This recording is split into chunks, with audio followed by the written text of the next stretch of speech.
Hello नमस्कार guys, welcome in our YouTube channel. जैसे हम पहले से ही अपने न्यूरोलॉजिकल डिसऑर्डर पढ़ रहे हैं।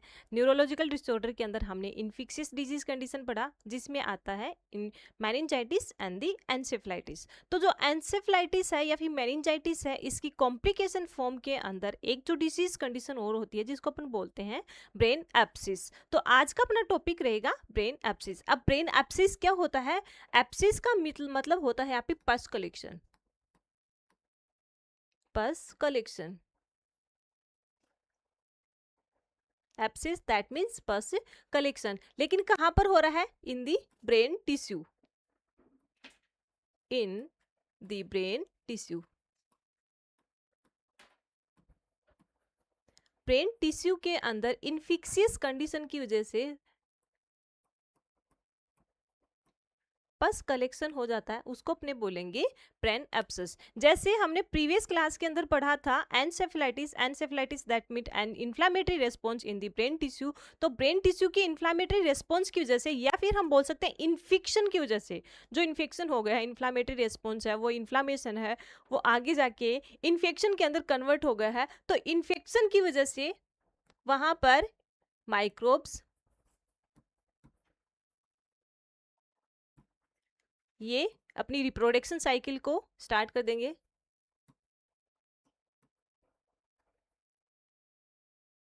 रिप्रोडक्शन साइकिल स्टार्ट कर देंगे, जिसकी वजह से वो मल्टीप्लिकेशन एंड कोलोनाइजेशन को कोज करेगा। Multiplication and colonisation.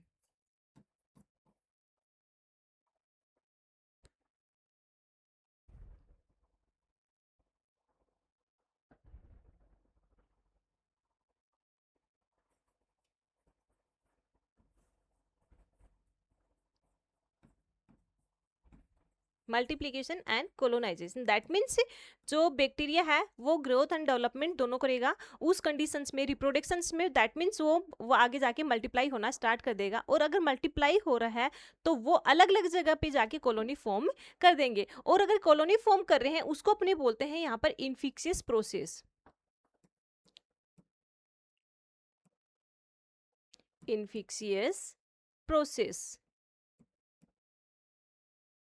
Infectious process that means infection हो गया है। अब जैसे हम देख रहे हैं, जो ब्रेन की आउटर कवरिंग लेयर है उसको अपन क्या बोलते हैं? मेनिंजिस।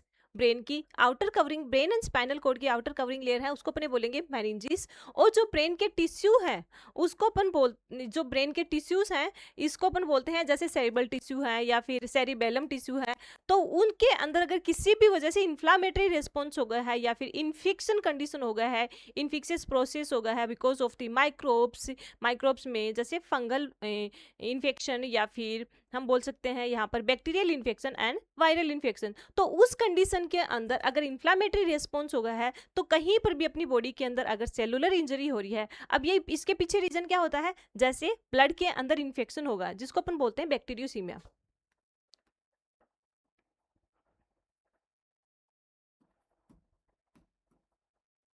बैक्टीरियोसीमिया यानी जो ब्लड इन्फेक्शन के पीछे रीजन क्या है यहाँ पर? बैक्टीरिया। और अगर ब्लड इन्फेक्शन है तो उसको अपन बोलेंगे सेप्टिसीमिया।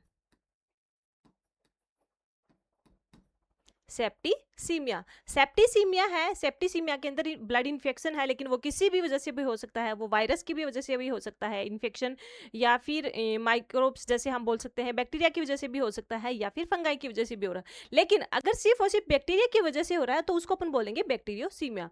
तो ब्लड के अंदर इन्फेक्शन हो गया है, अब वो ब्लड के अंदर इन्फेक्शन है, वो वहां से ब्लड के थ्रू ब्रेन के अंदर जाएगा, और ब्रेन के अंदर जैसे हम देखते हैं ये है सेरिब्रल आर्टरी।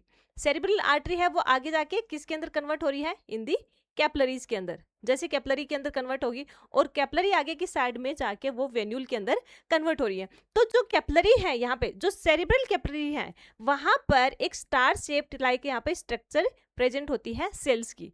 और जो स्टार शेप्ड होती है, इसके यहाँ पर जो ये वाला है, जो स्टार शेप्ड का जो प्रोसेस है, फाइन प्रोसेस है, यहाँ पर एक फुट नोट स्ट्रक्चर होती है, दैट मीन्स एक नोट लाइक स्ट्रक्चर होती है, ये नोट लाइक स्ट्रक्चर होती है। और ये क्या कहाँ पे प्रेजेंट रहती है? इन दी ब्रेन के अंदर, ब्रेन की जो सेरिब्रल ब्लड वेसल्स होती है वहां पर। और ये फुट नोट्स का काम क्या होते हैं? जो भी टॉक्सिक कंपोनेंट है उसको ब्रेन में जाने से रोकती हैं। ये जो सेल्स हैं उसको अपन बोलते हैं एस्ट्रोसाइट्स।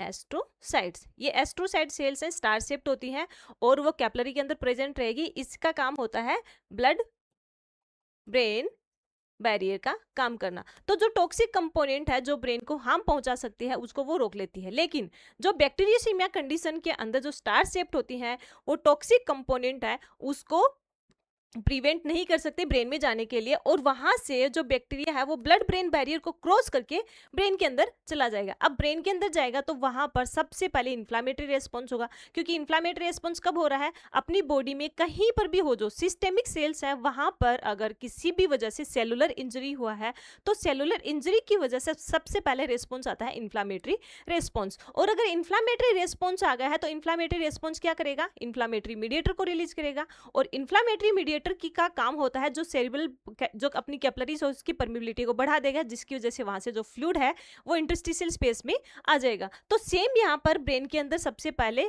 तो वहां पर क्या होगा, जो कैपिलरी परमिबिलिटी है वो बढ़ जाएगी, जिसकी वजह से जो फ्लूइड कंपोनेंट है वो इंटरस्टिशियल स्पेस के अंदर शिफ्ट हो जाएगा। अगर इंटरस्टिशियल स्पेस के अंदर शिफ्ट हो रहा है, अब उसके साथ साथ में क्या आ रहा है, माइक्रोब्स भी प्रेजेंट रहेंगे। जैसे ये इंटरस्टिशियल स्पेस है तो इस इंटरस्टिशियल स्पेस के अंदर सबसे पहले तो क्या होगा, फ्लूइड है वो बिल्डअप हो गया। अब फ्लूइड के अंदर आता है यहाँ पर sodium, water and the plasma protein. जो थ्री कंपोनेंट्स है तो है जो इंट्रावीनस कंपार्टमेंट से इंटरस्टिशियल कंपार्टमेंट में आ जाएंगे। कौन कौन सा फ्लूइड आएगा इसमें, sodium, water and the plasma protein. लेकिन उसके अंदर क्या प्रेजेंट है, ब्लड के साथ में क्या प्रेजेंट है, यहाँ पे माइक्रोब्स प्रेजेंट है, बैक्टीरिया प्रेजेंट है, तो वो माइक्रोब्स भी वहां पर आ जाएंगे। अब वो जो इन्फ्लामेटरी रेस्पॉन्स है, अब वो वहां पर अगर माइक्रोब्स है तो वो वहां पे जैसे ब्रेन के अंदर यहाँ पे इनको कल्चर मीडिया भी मिल जाएगा, जिसकी वजह से जो माइक्रोब्स है वो वहां पर मल्टीप्लिकेशन करना स्टार्ट कर देंगे, अपनी रिप्रोडक्शन साइकिल को स्टार्ट कर देंगे, और वो जो इन्फ्लामेटरी रेस्पॉन्स है वो इन्फेक्शन के अंदर कन्वर्ट हो जाएगा। अगर इन्फेक्शन के अंदर कन्वर्ट हुआ है तो यहाँ पर पहले तो फ्लूइड ही बिल्डअप था, इसके साथ साथ में यहाँ पर डेड डब्ल्यूबीसी, जैसे मैं यहाँ पर लिख रही हूँ जो पस सेल है इसके अंदर क्या क्या कंपोनेंट्स होता है ये मेंशन कर रही हूँ। पस सेल्स के अंदर पहले तो हम देखते हैं वाटर प्रेजेंट रहेगा, इसके साथ साथ में सोडियम है वो आ जाएगा इंट्रावस्कुलर स्पेस से, इसके साथ साथ में ही plasma protein, plasma protein protein भी माइग्रेट हो जाएगी इंट्रावस्कुलर स्पेस से इंटरस्टिशियल स्पेस के अंदर। और अब इसके साथ में और क्या प्रेजेंट है यहाँ पे, पॉजिटिव ऑर्गेनिज्म, जिसमें आता है बैक्टीरिया, बैक्टीरिया ये आ जाएगा। अगर ये इन्फ्लामेटरी रेस्पॉन्स हो रहा है तो अपनी बॉडी के अंदर प्रोसेस होगा वो होता है फैगोसाइटोसिस प्रोसेस। दैट मीन्स जो भी अपनी बॉडी के अंदर एंटीजन गए हैं उस एंटीजन को एंटीबॉडी बनने से प्रिवेंट करने के लिए फैगोसाइटोसिस प्रोसेस होगा। और फैगोसाइटोसिस प्रोसेस का काम क्या होता है, जो एंटीजन अंदर गए हैं उसको डिस्ट्रॉय करना या फिर किल करना, उसको अपने उस प्रोसेस को बोलेंगे फैगोसाइटोसिस प्रोसेस।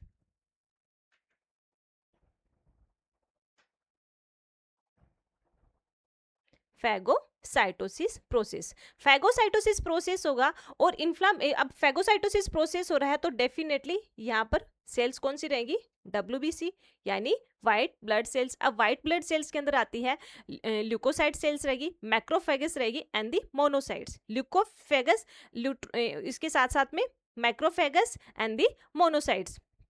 तो यहाँ पर ये तीनों सेल्स हैं वो क्या करेंगी, जो भी एंटीजन आया है, माइक्रोब्स आया, दैट मीन्स बैक्टीरिया आया है, उस बैक्टीरिया को डिस्ट्रॉय करेंगी। और डिस्ट्रॉय करने के बाद में ये जो डब्ल्यूबीसी है वो डेड हो जाएंगी, डेड डब्ल्यूबीसी। ये जो डेड डब्ल्यूबीसी है वो भी ये जो फ्लूइड कलेक्ट हो रहा है उसके अंदर आके एक्यूमुलेट हो जाएंगी, डेड डब्ल्यूबीसी, डेड डब्ल्यूबीसी। तो जो पस कंटेंट होता है उसके अंदर, पस सेल के अंदर क्या प्रेजेंट है, क्या water molecule, sodium ion, plasma protein albumin and globulin, bacteria या फिर हम बोल सकते हैं माइक्रोब्स या फिर पॉजिटिव फैक्टर्स, इसके साथ साथ में डेड डब्ल्यूबीसी, और वहां पर फ्यू इरिथ्रोसाइट्स भी प्रेजेंट रहती हैं, दैट मीन्स आरबीसी है वो भी प्रेजेंट रहेंगे। अब आरबीसी क्यों हो सकती है, वहां पर क्या रीजन हो सकता है? आरबीसी का मेन रीजन होता है जो ही कैपिलरी परमिबिलिटी बढ़ेगी उस कंडीशंस में, क्योंकि पहले से ही प्लाज्मा प्रोटीन का लॉस हो रहा है, प्लाज्मा प्रोटीन है वो भी शिफ्ट आउट हो रही है इन दी इंटरस्टिशियल स्पेस में, तो जो प्लाज्मा प्रोटीन के शिफ्ट आउट होने की वजह से कैपिलरी परमिबिलिटी ज्यादा बढ़ जाएगी। दैट मीन्स कैपिलरी परमिबिलिटी का मतलब क्या होता है? सेलेक्टिव परमिबिलिटी, दैट मीन्स जो कैपिलरी है कुछ कंपोनेंट्स को अंदर जाने की परमिशन देती है, जिसमें माइक्रो कंपोनेंट्स उसको अंदर जाने की परमिशन देगी, water molecule, sodium, glucose and oxygen. ये अगर परमिबिलिटी चेंज हो रखी है तब तो वाटर एंड सोडियम को भी परमिट करती है, रेदर देन यहाँ पे oxygen, carbon dioxide, then glucose, ये कंपोनेंट है उसको सेल्स के अंदर जाने की परमिशन देती है। लेकिन जो ही परमिबिलिटी चेंज हो जाएगी तो स्टार्टिंग के अंदर तो फ्लूइड है वो शिफ्ट होगा, प्लाज्मा प्रोटीन शिफ्ट होगी, सोडियम शिफ्ट होगा, इसके साथ साथ में ही अगर और ज्यादा परमिबिलिटी बढ़ गई है तो few erythrocytes, that means RBC से हैं, आरबीसी से वो भी वहां पे जाके कलेक्ट हो जाएंगे। तो पस सेल के अंदर यहाँ पे क्या क्या कंटेंट रहता है? Water ion, sodium ion, plasma protein, microbes यानी पॉजिटिव एजेंट ऑर्गेनिज्म है वो, dead WBC and few erythrocytes, erythrocyte that means RBC. तो ये होते हैं पस सेल्स के अंदर। तो यहाँ पर जैसे स्टार्टिंग के अंदर इन्फ्लामेटरी रेस्पॉन्स हुआ,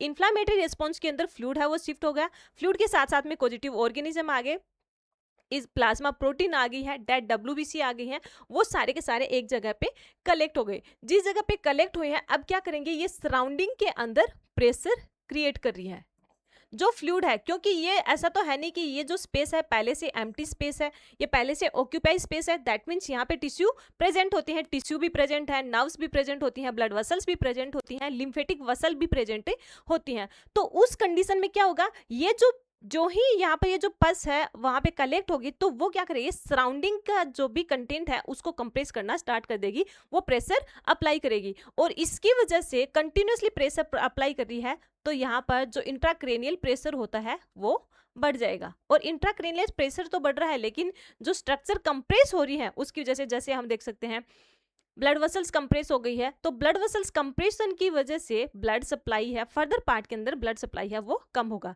अब देखो यहाँ पर इन्फ्लामेटरी रिस्पॉन्स हो रहा है, इन्फिक्सिस प्रोसेस चल रहा है, माइक्रोब्स भी प्रेजेंट होते हैं, फैगोसाइटोसिस प्रोसेस भी चल रहा है। तो फैगोसाइटोसिस प्रोसेस में इस ये वाला जो कंपार्टमेंट है जहां पे इन्फ्लामेटरी रिस्पॉन्स हो रहा है वहां पे न्यूट्रिटिव कंपोनेंट की रिक्वायरमेंट बढ़ी हुई है, दैट मीन्स वहां पे ज्यादा रिक्वायरमेंट है न्यूट्रिटिव कंपोनेंट की। लेकिन जो ब्लड वेसल्स कंप्रेस होने की वजह से इस पर्टिकुलर पार्ट के अंदर न्यूट्रिटिव कंपोनेंट है वो कम सप्लाई होते हैं, तो इसको हम बोल सकते हैं imbalance between the nutritive component supply and the demand. Nutritive component supply and demand के अंदर वेरिएशन आ जाएगा, डिफरेंस आ जाएगा, जिसकी वजह से यहाँ पर इसकी रिक्वायरमेंट फुलफिल नहीं हो पाएगी, और एनारोबिक मेटाबॉलिज्म की वजह से यहाँ पर लैक्टिक एसिड का फॉर्मेशन होने लग जाएगा, H+ आयन का लेवल बढ़ जाएगा। तो ये कंडीशन आती है ब्रेन एब्सिस। और अगर यहाँ पर आईसीपी बढ़ गया है तो सबसे पहले आईसीपी का फर्स्ट सिम्टम्स आता है सीवियर हेडेक।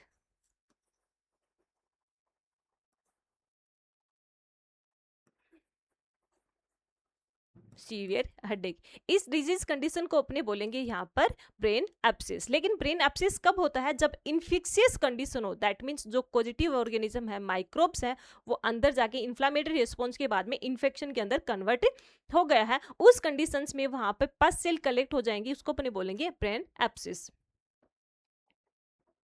जैसे brain abscess is a bacterial brain infection, cerebral abscess in which tissue containing liquefied centre filled with bacteria, white blood cell fluid, this purulent fluid is known as the pus. अब यहाँ पर जैसे brain है, brain के अंदर क्या क्या होगा, बैक्टीरिया प्रेजेंट है, माइक्रोब्स प्रेजेंट है, डब्ल्यूबीसी प्रेजेंट है, इसके साथ साथ में फ्लूइड प्रेजेंट है, फ्लूइड के अंदर आता है water and sodium ion, plasma protein है वो भी फ्लूइड का ही कंपार्टमेंट है तो वो आ जाएगा। ये जो सारा का सारा है एक purulent and occult fluid form कर लेगा। Purulent and occult fluid that means transparency नहीं है। जैसे प्लाज्मा प्रोटीन है और डब्ल्यूबीसी है, आरबीसी है, ये क्या करेंगे, जो फ्लूइड है, फ्लूइड की कंसिस्टेंसी है उसको बढ़ा देंगी, कंसंट्रेटेड फ्लूइड कर देंगी, और उस फ्लूइड को अपन बोलते हैं प्यूरुलेंट फ्लूइड या फिर ओकल्ट फ्लूइड। Occult fluid. और ये ओकल फ्लूइड और प्यूरुलेंट फ्लूइड है, उसी को अपन बोलेंगे यहाँ पर pus formation. Brain abscess is a medical emergency in which pressure inside the skull become higher enough to the life threatening। जैसे हमने अभी प्रीवियसली देखा है कि इंट्राक्रेनियल प्रेशर बढ़ जाएगा, और अगर इंट्राक्रेनियल प्रेशर बढ़ रहा है तो जिसकी वजह से जो नर्व्स होती हैं और ब्लड वसल्स हैं, लिम्फेटिक वसल्स हैं, टिश्यूज हैं, वो कंप्रेस हो जाएंगी और ये एक लाइफ थ्रेटनिंग कंडीशन को कोज कर सकते हैं। इसलिए हम इसको अपन बोलते हैं एक मेडिकल इमरजेंसी और medical attention. Medical attention means उसी टाइम पर उस पर्सन को इंटरवेंशन की रिक्वायरमेंट है, रेदर देन पर्सन की डेथ भी हो सकती है। नेक्स्ट हम देखते हैं causes and risk factor of the brain abscess. Causes and risk factor of the brain abscess.